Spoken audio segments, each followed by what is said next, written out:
la part de toute la rédaction. Oh, bon anniversaire Antoine. mais quelle surprise. Mais merci.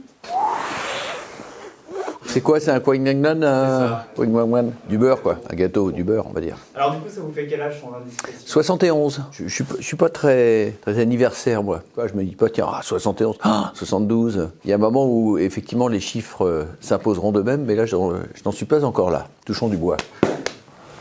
Voilà, c'est pas du bois. On s'est dit que vous ne faisiez pas du tout votre âge. Oui, pareil, oui. Alors, j'ai pas de secret. Je pense que j'ai des gènes favorables, hérités de mes parents, qui eux-mêmes faisaient moins que leur âge. Puis voilà, un peu d'entretien. Mais je crois que surtout, le moteur de tout ça, en fait, c'est une curiosité intacte. Je suis toujours aussi curieux. Je suis toujours aussi enthousiaste. La vie ne m'accable pas. Voilà. Y a-t-il des choses que vous appréciez plus à votre âge qu'à 30 ans? J'apprécie, avec l'âge, de prendre les choses moins au sérieux, de plus être préoccupé par savoir où je suis, qui je suis, quelle place je dois occuper dans le monde, quelle place le monde va me laisser occuper, qu'est-ce que je vais faire de ma vie. Voilà, toutes ces questions-là ont trouvé des réponses. Et donc aujourd'hui, j'ai une forme de, je ne vais pas dire sérénité, parce que je ne suis pas quelqu'un de serein, mais en tous les cas d'un certain détachement. Voilà. Quel est votre regard sur la télévision d'aujourd'hui?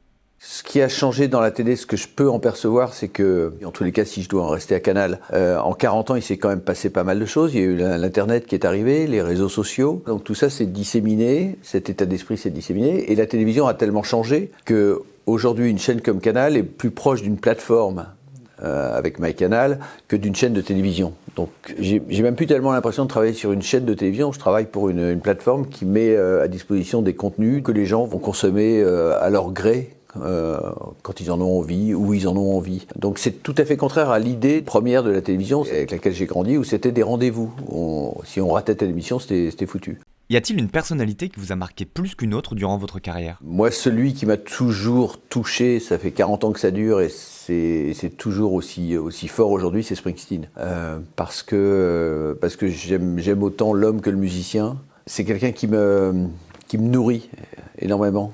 Et comme j'ai eu la chance et le privilège de le croiser plusieurs fois maintenant depuis 40 ans, voilà, il s'est développé une petite camaraderie qui est très importante pour moi. Voilà, avoir la chance de fréquenter des gens de cette qualité, donc je dirais Springsteen. Est-ce qu'on a encore des projets à votre âge?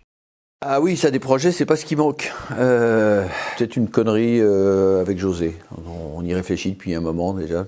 On se demande comment on pourrait s'amuser, faire un petit programme une fois comme ça où on lâche les chiens et sans autre considération que celle de s'amuser et d'amuser les gens qui nous regardent.